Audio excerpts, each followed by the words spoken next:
할렐루야! 한번 따라서 하시겠습니다. 시내 건너편으로, 시내 건너편으로. 이와 같은 제목으로 오늘 본문 말씀 요한복음 18장 1절부터 9절까지의 말씀 근거해서 은혜를 나누도록 하겠습니다. 여러분, 인생살이 하시면서 혹시 큰 죄를 지었든지 아니면은 무슨 잘못으로 인해서 경찰이나 수사관들의 쫓기는 생활을 혹시나 장기간 해보셨는지. 여러분, 우리 한국에 외국에서 이제 노동하시는 분들, 외국인 노동자들이 이제 한국에 와서 생활을 하시는데, 이제 그분들 가운데 불법 체류자로 그렇게 이제 생활하는 분들이 있습니다. 합법적이 아니고 불법으로 이렇게 남의 나라에서 말도 다르고 문화도 다르고 여러 가지 어려운 그런 환경 가운데 얼마나 불안하겠어요. 사람이 참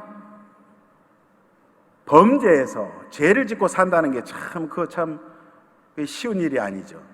하루하루를 불안 초조 가운데 이렇게 살아갈 텐데, 그렇게 살아가는 심정을 오늘 설교하는 저는 좀 이해를 할 수 있을 것 같아요. 왜냐하면 제가 한 20년을 쫓기는 삶을 살았기 때문에. 무슨 말씀인고 하냐면, 제가 중국에서 중국 선교사로 20년간을 사역하면서 중국은 여러분 아시다시피 합법적으로, 법적으로 중국에는 이제 종교법이 있어서 법적으로 종교 활동을 외국인이 할 수 없게 돼 있어요.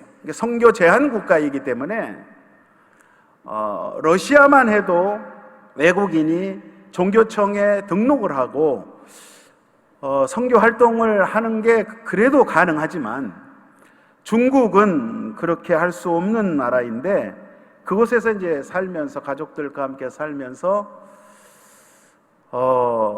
중국 국적을 가진 중국인들에게 거기서 복음을 전하고 신학교를 세우고, 또 그곳에서 양성된 중국인들을 통해서 또 중국의 각 지역의 교회들을 세워나가면서 참 늘 마음 졸이면서, 어떻게 보면은 지금까지 감사한 것은 제가 심장병 걸리지 않고 그렇게 살아온 것이 감사하고요.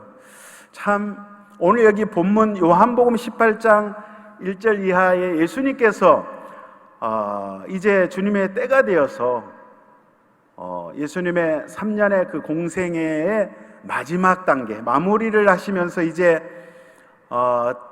체포되는 그러한 내용이 기록이 되어 있는데, 이 말씀을 묵상하면서 제가 중국에서 그렇게 선교했었을 때에 공안국에 또 종교국에 쫓기면서 처음에 이제 첫 해에 갔었을 때, 처음 해에는 이제 뭘 잘 몰라서 열정은 있고, 선교에 대한, 중국 선교에 대한 열정은 있고, 그 사역을 하다 보니까 시공안국에 붙잡혀서 3시간 조사받고, 그때는 이제 크게 제가 벌금을 내고 그런 건 아니었지만, 어쨌든 지내놓고 보니까 처음 제가 잡히기를 잘했다. 왜냐하면 그때 잡혔기 때문에 그 이후에 중국에서, 이 선교 제한 국가인 중국에서 어떻게 선교를 해야 될 것인지 그런 지혜가 생기더라고요. 그래서 제가 이렇게 이후에도 또 여러 번 붙잡히고, 그러나 바로 추방되지 않고 20여 년을 주님의 은혜 가운데 많은 교회를 개척하고 제자들을 양성할 수 있는 그런 은혜를 하나님께서 주셨는데, 오늘 특별히 여기 요한복음 18장에 나와 있는 예수님께서 이제 대적들의 손에 의해서 체포당하시고 인류 구속 사역을 이제 성취하실 때가 되었음을 보여주는 그러한 내용이 오늘 기록되어 있는데, 우리 1절부터 우리 한 구절씩 그 내용을 살펴보도록 하겠습니다. 1절에 보니까 예수께서 이 말씀을 하시고 제자들과 함께 기드론 시내 건너편으로 나가시니 그곳에 동산이 있는데 제자들과 함께 들어가시니라. 1절에 이렇게 기록되어 있습니다.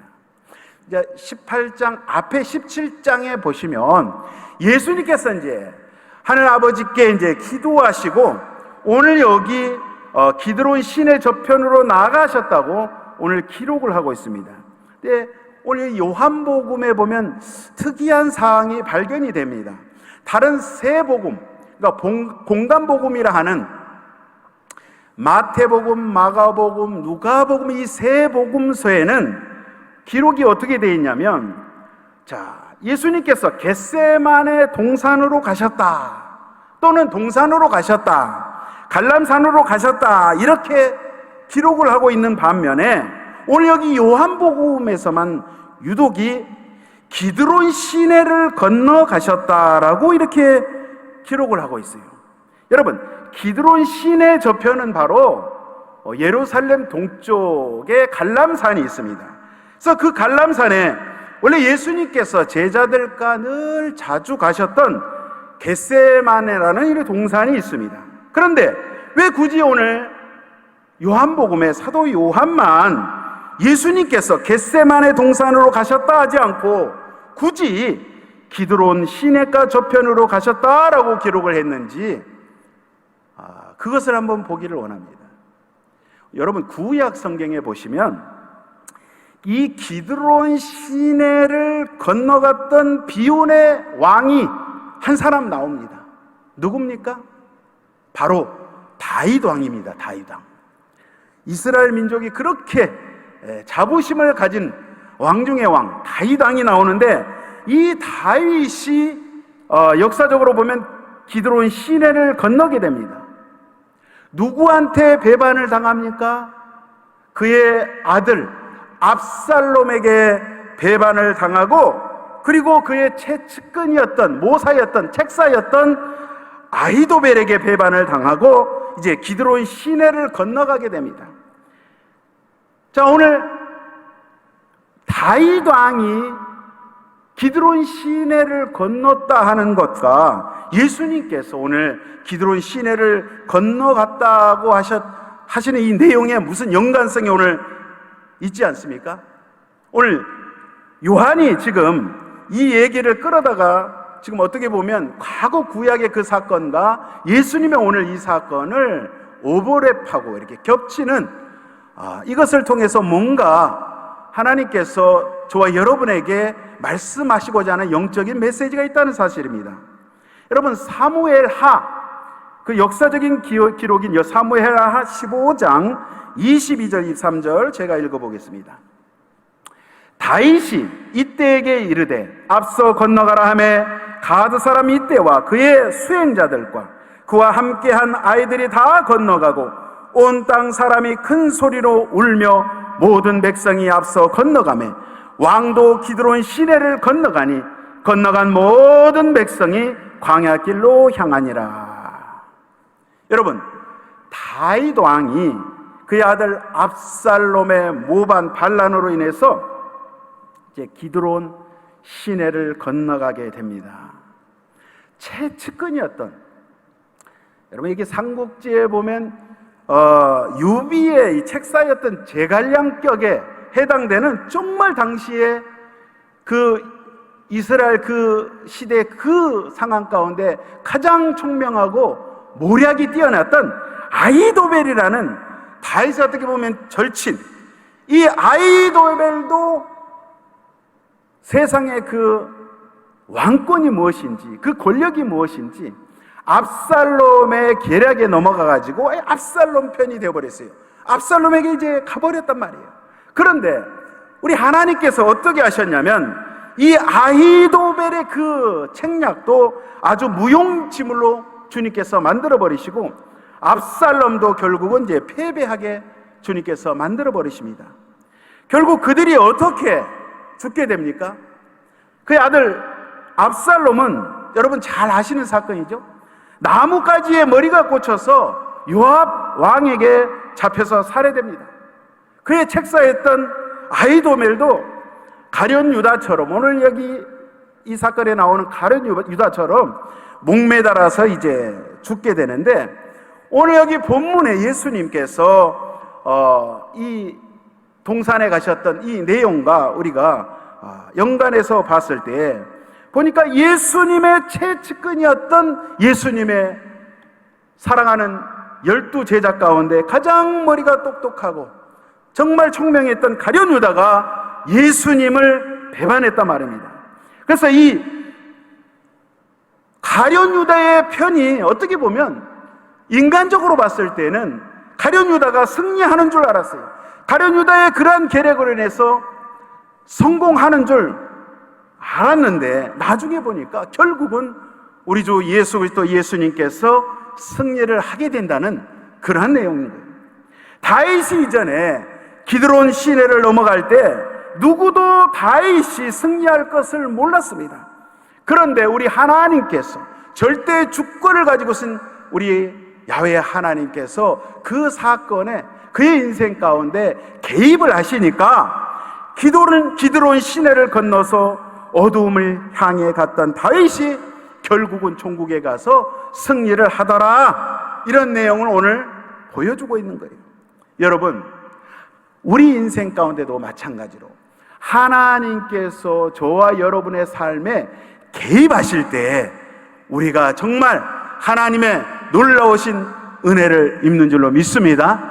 할렐루야. 그래서 여러분, 하나님의 은혜를 입고 하나님의 사랑과 하나님의 긍휼과 자비하심을 덧입게 된다는 이것이 얼마나 중요한지, 여러분, 우리가 신앙생활할 때 우리가 그렇게 기도하지 않았음에도 불구하고 하나님께서 우리를 사랑하시사 우리 사건에, 우리 모든 삶 가운데, 우리 모든 아침에 눈을 뜨고 저녁에 눈을 감을 때까지 매 순간 매 분초마다 주님께서 저와 여러분의 삶에 예수 그리스도의 십자가의 은혜로 우리 가운데 주님께서 개입하시기를 원한다는 사실, 여러분, 저와 여러분은 이것 때문에 참으로 복받은 사람인 줄로 믿습니다. 할렐루야. 자, 오늘 사도 요한이 요한복음에 이 사건, 이 이야기를 끌어들이면서 예수님이 지금 이 모습으로 기드론 시내를 건너서 겟세마네 동산으로 가시지만 예수님은 반드시 결단코 승리하신다는 그러한 말씀을 오늘 해주고 있는 것입니다. 그래서 일부러 예수님께서 오늘 여기 기드론 시내를 건너가셨다, 이런 표현으로 요한이 오늘 말씀에 기록을 하고 있는 거예요. 여러분, 사도 요한이 특별히 이 기드론 히브리어의 기드론 이 단어는 여러분 살펴보니까 어둑어둑하다, 이런 뜻이에요. 여러분, 칠흑같이 어두운 밤, 어두움을 상징하는 그런 어두움이란 뜻을 가진 단어예요. 그러니까 우리 예수님께서 바로 이 어두울 때 어두움을 타서 어두움의 강을, 어두움의 그 시냇가를 건너가셨다라고 오늘 주님께서 말씀하고 계시는 거예요. 그러니까 그 어둠에 속한, 그러한 어둠에 속한 그들이 오늘 내용의 9절까지 쭉 보시면 빛을 들고 와요. 어떤 빛을 들고 와요? 예수님을 체포하려고, 예수님 한 분을 잡으려고 로마 근인들과 그의 일당들이 무기와 횃불과 등불을 들고 예수님을 찾아오는데, 어떻게 보면은 아이러니합니다. 예수님이야말로 창세기부터 계시록까지 여러분 잘 아시지만 창세기 1장에 보시면 1장 1절 이하에 보면 태초에 하나님이 천지를 창조하시니라. 흑암이 깊음 위에 있고 모든 수면이, 이 흑암 가운데 모든 세상이 어둠 가운데 덮여 있었을 때에 하나님의 말씀, 하나님의 성령께서 그 말씀으로 주님께서 임재하실 때 그것이 바로 우리 주님이 빛으로 임재하셨다는 사실이 요한복음 1장 1절 이하에도 기록되어 있듯이 빛으로 오신 예수님, 그 자체가 빛이 되신 그 예수님 앞에 오늘 어떻게 보면은 정말 우습잖아요. 빛 대신 예수님 앞에 어둠에 속한 자들이 그 조그만 등잔 등불 횃불을 들고 예수님 앞에 나타났으니 어떻게 보면 참 비교할 수 없는 그런 장면이 오늘 펼쳐지고 있습니다. 바로 그 흑암위에 하나님의 신, 다시 말씀드리면 하나님의 빛이, 우리 하나님의 빛이 이 세상에 해와 달과 별이 창조되기 이전에 빛 대신 그 원래 광명의 원초 대신 그 하나님의 빛이 운행을 하자 바로 창조가 일어났다는 사실이에요.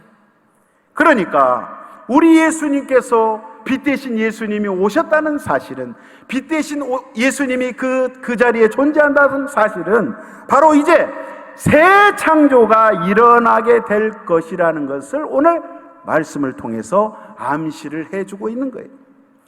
오늘 다시 말씀을 드리면 우리 주 예수님께서 오늘 여기 그 기드론 시내를 건너지 않으셨다면 우리 예수님께서 십자가 질 일도 없으실 것이고, 그렇게 된다면은 우리 교회의 새 창조는 아마 없을 거예요. 저와 여러분의 구원의 길은 막막합니다.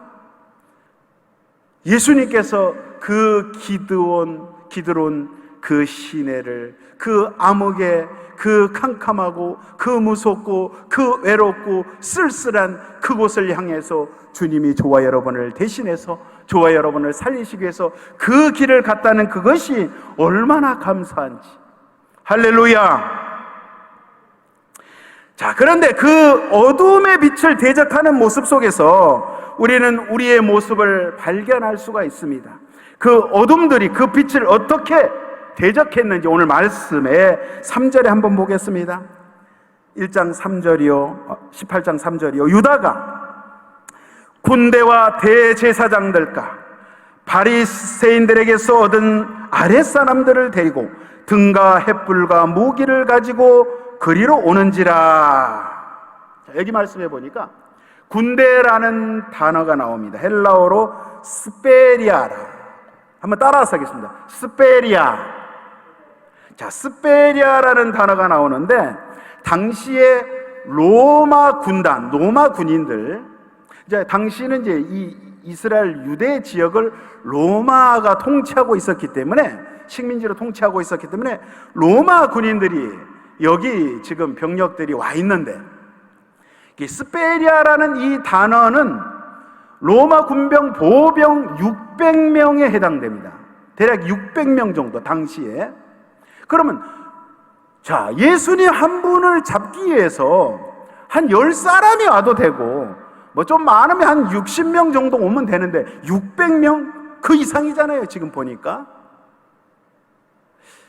당시의 상황을 보니까 예루살렘 성전에 오늘 예수님께서 십자가의 길을 가시기 전에 명절 기간이 있어요. 6월절 명절 기간이기 때문에 이스라엘 전 지역뿐만 아니라 전 세계에 흩어져 있던 모든 유대인 디아스포라들이 이곳의 명절을 지키기 위해서 예루살렘으로 모여들었을 때 혹시나 군중 가운데 소동이 일어날까봐 이 군대들이 지금 성전에서 지금 지키고 있는 거예요. 그런데 오늘 여기 가룟 유다의 배반, 가룟 유다를 통해서 오늘 예수님을 잡기 위해서 그들과 함께 이러한 무리들이 오게 됩니다. 여러분, 참 이 쫓기는 삶, 예수님께서 오늘 여기 보니까 뭐 600명 이상의 군대가, 많은 군대가 동원돼 가지고 예수님을 잡으러 왔는데, 이거 말씀을 보면서도 제가 잠시 과거를 생각하게 됐어요. 한 15년 전에 저를 잡기 위해서 중국 공안에서, 제가 이제 시골에서 중국 현지인들을 이렇게 한 그 지역에서 한 4년 동안 성경을 가르치고 이제 신학교 사역을 하는데, 그때 한 30여 명 이렇게 시골 그 농가에서 그들을 이렇게 가르쳤을 때, 세상에 저를 잡으려고 중국 공안국, 종교국, 국가안전국, 통전부, 통일전선부 4개 기관이, 제가 이제 그때 물어봤어요. 82명이 세 겹으로 그 건물을 저 바깥에 포위해가지고요, 옥수수 밭이 있는 그 밭에부터 시작해가지고 세 겹으로 그 집을 포위해서 들어왔는데, 감사한 것은 제가 그 당시에 그 현장에 없었다는 사실이에요. 제가 와 있는 줄 알고 신고가 돼가지고 잡으러 왔는데, 이제 저도 이제 그런 경험을 했는데, 제가 저 같은 자가 어떻게 예수님과 비교를 할 수가 있겠습니까? 오늘 여기 이 사건을 보면서 예수님이 어떠한 마음이셨을까? 예수님 오늘 여기 말씀해 보면 다 하시면서도 그렇게 그 길을 가셨다는 그 사실에 너무너무 눈물이 나고, 이 말씀을 읽을 때마다 감사가 되고, 얼마나 고마운지. 예수님의 그 십자가 길이 엄청난 길인데, 주님께서 저와 여러분을 구원하시기 위해서, 죄악에서, 사망에서, 죽음에서 구원하시기 위해서 그 길을 가셨다는 사실에 너무너무 감사드리는 거예요. 자, 오늘 이 어둠의 세력들이 진정한 빛 대신 그 예수님을 찾기 위해서 등불을 들고 횃불을 들고 오늘 예수님 앞에 나타났습니다. 어떻게 보면은 진정한 참 빛을 보지 못하는 그들의 어리석음을 알지 못하고 그들이 그렇게 오늘 행하는 것을 오늘 볼 수가 있는데, 자, 오늘 여기 이렇게 한번 말씀을 보니까 이 사람들이 빛 대신 예수님을 찾겠다고 묻습니다. 그런데 그것을 먼저 간파하신 예수님께서 너희가 누구를 찾느냐 먼저 묻고 계십니다. 여러분, 다른 공간복음 마태, 마가, 누가 세 복음서에는 예수님의 어떤 인간적인 모습, 때로는 예수님의 육신을 입고 있기 때문에 나약한 모습을 어떻게 보면은 보여지고 있지만은, 오늘 요한을 통해서 요한복음에 기록된 예수님의 모습은 당당한 모습, 하나님의 아들로서 그분이야말로 진정한 하나님이셨다는, 그분이야말로 진정한 참 빛 되신 분이었다는 것을 주님께서 오늘 보이시면서 먼저 예수님께서 그들이 오시는 것을 알고, 잡으러 오시는 것을 알고, 너희가 누구를 찾느냐, 도대체 너희들 뭘 찾고 있느냐고 주님께서 오늘 물어보십니다. 예수님이야말로 참 빛이 되시고, 할렐루야, 예수님이야말로 진정한 생명수, 생수가 되시고, 예수님이야말로 하늘에 산 떡이 되시고, 우리 예수님이야말로 문이 되시고, 예수님을 통해서만이 우리가 아버지께로 갈 수가 있고, 예수님이 길이요 진리요 생명이 되심을 참으로 우리가 이것을 주님께서 성령을 통해서 믿게 해주시고 믿어진다는 사실이 얼마나 감사한지, 여러분 날마다 그 주님을 찬양하시기를 예수님의 이름으로 축원드립니다. 너희는 누구를 찾느냐, 오늘 말씀을 했을 때 나사렛 예수다라고 이야기를 합니다. 그들이 잡아서 죽여버림으로 말미암아 자기들의 유익을 얻고자 하는 거예요. 어떻게 보면 예수님이 오셨을 때 그들의 눈에는 그들이 그렇게 인정하는 과거의 구약시대 때 다윗 왕조, 그 찬란했던 다윗 왕조, 통일 왕국을 이뤘던 그 솔로몬 왕조 시대, 그들이 그렇게 유대 민족들이, 이스라엘 사람들이 자랑으로 여기는 것을 우리 예수님께서는 어떻게 보면 무시하시는 것이죠. 어떻게 보면 그것을 다 모두 다 부정하시는 거예요. 오직 예수 그리스도를 통하여 그분이 참된 메시아이시고 그분을 통해서 구원에 이른다는 것을 우리 하나님께서 예수님을 통해서 그분의 뜻을 성취하셨다는 사실이에요. 그래서 오늘 그들이 나사렛 예수를 찾으러 왔을 때 예수님이 오늘 말씀하십니다. 9절까지 쭉 읽어보시면 바로 나다, 내니 나를 잡아가라. 주님께서 오늘 말씀하실 때에 오늘 보니까 에고에미 그렇게 표현을 했어요.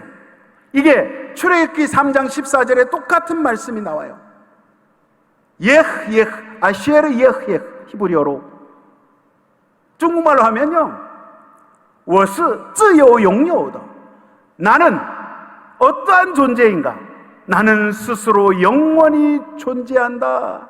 하나님은 그 누구가 창조한 것이 아니라 그분 스스로가 영원 전부터 영원 후까지 영존하시는, 스스로가 존재하시는 그러한 분, 더 이상 어떻게 사람의 단어로, 언어로 형용할 수 없는, 표현할 수 없는 그것을 오늘 요한을 통해서 구구절절히 매 장마다 에고에이미, 나는 존재한다, 나는 스스로 존재하는 자다, 이 말씀을 이 어둠의 세력들에게 선포하셨을 때에 이 사람들이 오늘 여기 보니까 수많은 사람들이 뒤로 나가 잡아졌어요.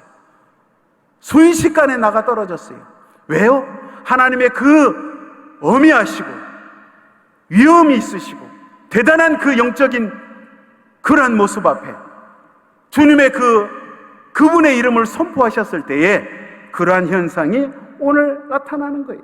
그러나 그러한 모습을 보여줬음에도 불구하고 그들은 빛 대신 예수님, 진정한 참빛인 빛 대신 그 예수님을 그들은 알지 못하고 깨닫지 못하고 발견하지 못했다는 사실입니다.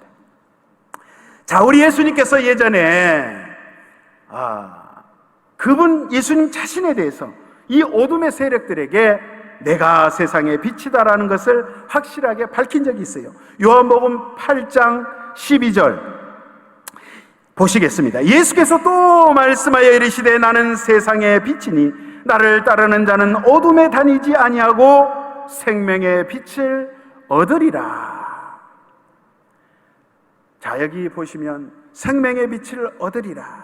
그들은 빛을 알아보지 못하고 오늘 이 자리에, 이 동산에 예수님을 체포하려고 오늘 왔습니다. 여러분 8절에 보시면 재미있는 단어가 나옵니다. 8절 보겠습니다. 예수께서 대답하시되 너희에게 내가 그니라 하였으니 나를 찾거든 이 사람들이 가는 것을 용납하라. 오늘 여기 보시면 예수님께서 너희들이 나를 잡아가고 나와 함께 있는 이 11 제자들은 풀어줘라 이 말이에요. 어떻게 보면 예수님께서 조폭 2명도 아닌데 멋진 말씀을 하시잖아요. 야, 난 사람이면 되잖아. 나를 잡아가고 이들은 놓아줘라. 오늘 이렇게 말씀하실 때 오늘 여기 말씀 내용을 보니까 이미 예수님께서는 어떠한 일이 일어날 줄 다 아시고 계셨다는 사실이 오늘 4절에 기록하고 있습니다. 예수께서 그 당한 일을 다 아시고 나아가 이르시되 너희가 누구를 찾느냐. 예수님께서 다 알고 계신 거예요.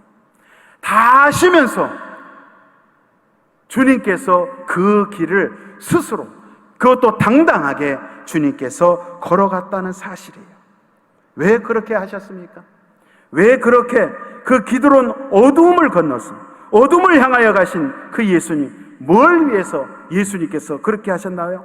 저와 여러분을 살리시기 위해서, 주님의 백성들을 그 어둠 속에서 구출하시기 위해서 주님께서 굳이 그렇게 모든 것을, 모든 고통과 모든 순환과 모든 어려움을 주님께서 감내하시고 다 아시면서도 그 어둠을 건너서 어둠에게로 주님께서 가셨다는 사실. 여러분, 예수님께서 나를 잡아가라, 내가 너희들이 나를 잡아가면 나도 어둠이 될 테니까 그래 날 잡아가고 이 제자들은 풀어줘라. 주님께서 이렇게 말씀하시는데 이게 요한복음 11장에 보면 똑같은 단어에 똑같은 말씀이 기록이 되어 있어요. 요한복음 11장 44절에 보면 죽은 자가 수족을 배로 동인 채로 나오는데 그 얼굴은 수건에 쌓였더라. 예수께서 이르시되 풀어놓아 다니게 하라.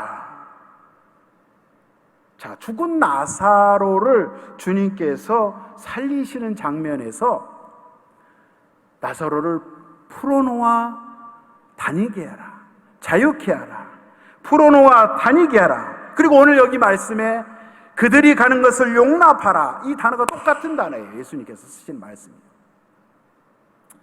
그러니까 죽음에서, 사망에서 풀어놓아서 자유케 하라, 이 말씀인 거예요. 여러분 9절에 보면 이는 아버지께서 내게 주신 자 중에서 하나도 잃지 아니하였음나이다 하신 말씀을 응하게 하려 하시니라. 자, 예수님께서 내가 너희들이 죽어야 할 그 어둠 속으로 내가 들어갈 테니까 이들은 풀어줘라, 이 말씀 속에 귀한 복음의 메시지가 들어있다는 사실, 살리기 위함인 거예요. 자, 요한복음 17장 12절에도 똑같이 이런 말씀합니다. 내가 그들과 함께 있을 때 내게 주신 아버지의 이름으로 그들을 보존하고 지키었나이다. 그 중에 하나도 멸망하지 않고 다만 멸망의 자식뿐이오니 이는 성경을 응하게 하려 함이니이다. 요한복음 6장 39절에도 나를 보내신 이의 뜻은 내게 주신 자 중에 내가 하나도 잃어버리지 아니하고 마지막 날에 다시 살리는 이것이니라. 그러니까 우리 주님께서 아버지 하나님의 뜻을 이루시기 위해서 끝까지 이들을 놔주어라. 왜냐? 내 제자들이 해야 할 일들이 있기 때문에 이제 나는 이 길을 가지만, 나는 십자가의 길을 가지만 이들을 통해서 교회를 세우고 많은 사람들을 아버지의 품 안으로 이끌기 위해서, 많은 사람들이 예수 그리스도의 십자가의 도를 믿게 하기 위해서 주님께서 제자들을 통해서 교회를 세워야 하기 때문에 이들을 풀어주어라, 이들을 살려주어라, 주님께서 말씀을 하고 계십니다. 여러분, 창세기에 보면 오늘 여기 겟세마네 동산과 같은 동산인 에덴 동산이 나옵니다. 이 에덴 동산은 우리의 인류의 조상인 첫 아담은 어떻게 보면 이 에덴 동산, 하나님께서 이 에덴 동산에서 하나님을 예배하고 하나님을 섬길 수 있는 제사장으로서, 그것을 지키는 통치자로서, 하나님의 뜻을 전하는 자로서 주님께서 아담을 세웠지만, 그러나 그는 범죄함으로 말미암아 그가 그것을 이루지 못하고 하나님의 뜻을 이루지 못하고 실패해버렸어요. 그러나 우리 예수님께서 오늘 어떻게 보면 영적으로 같은 동산에, 마치 이 겟세마네 동산이 에덴 동산을 연상하리만큼, 이 에덴 동산에 원래 아담이 그곳의 왕이요 제사장이요 선지자로 어떻게 보면 임명을 받았는데, 실패해버린 그 아담을 대신해서 둘째 아담 대신 우리 주 예수 그리스도를 통해서 이것을 다시 회복시키시는 그러한 내용을 오늘 본문 1절부터 1절 이하의 말씀을 통해서 예수님께서, 이 사건을 통해서 하나님께서 저와 여러분에게 알리시고자 한다는 거예요. 우리 예수님께서는 저와 여러분을 살리시고, 자, 어떻게 보면 제자들이 교회잖아요. 제자들을 통해서 교회를 세우고, 제자들을 통해서 이제 복음이 전파가 되고, 신랑 되신 예수님과 신부 되신 우리 교회, 예수님의 신부 되신 저와 여러분들, 우리 교회를 주님께서 살리시기 위하여서 주님께서 이 길, 어둠의 이 길로 달려가셨다는 사실을 오늘 그 기드론 시내를 건너가시면서 요한이 굳이 이 표현을 썼던 것은 저와 여러분에게 하나님께서 주님의 뜻이 이러한 것을 가지고 있다는 것을 주님께서 저와 여러분에게 알리시기 위해서 주님께서 오늘 말씀하셨다는 사실입니다. 할렐루야. 오늘은 성찬주일입니다. 여러분, 오늘 예수 그리스도의 피와 살을 상징하는 성찬을 통해서 우리가 다시 한번 우리 모든 죄, 그 죄를 모두 씻음받고 정결케 되셔서 이 9월달, 이 9월 한 달도 주님의 대속의 크신 은혜로 승리하며 살아가게 되시기를 주님의 이름으로 간곡히 축원드립니다. 우리 기도하겠습니다. 살아계신 우리 아버지, 좋으신 하나님 감사합니다. 아버지 하나님, 우리를 살리시기 위해서 그 어둠 가운데 그 아버지 쓸쓸하고 고독한 그 십자가의 길을 가시기 원하여 아버지 모든 것을 아셨음에도 불구하고 당당하게 우리를 위해서 걸어가시고 희생하신 그 예수님 앞에 다시 한번 주님 앞에 감사드립니다. 아버지 하나님, 이 아침에 이 한 달을 시작하면서 아버지 우리 마음과 생각이 모두 다 주의 말씀에 아버지 집중하며 하나님의 때로 살아가기를 다시 한번 소원하는 귀한 성도들, 아버지 머리에 주님 성령으로 기름 부어 주시옵시고 아버지의 말씀대로만 살아가며 일평생 주와 함께 동행할 수 있는 복된 자들이 되게 하여 주시옵소서. 주님께서 우리의 마음과 생각을 강력히 붙잡아 주시옵기를 간절히 기도하며 예수님의 이름으로 기도하옵나이다. 아멘. 우리 이 시간의 말씀을 생각하시면서 우리 동성으로 한번 주여 삼창하시고 기도하겠습니다.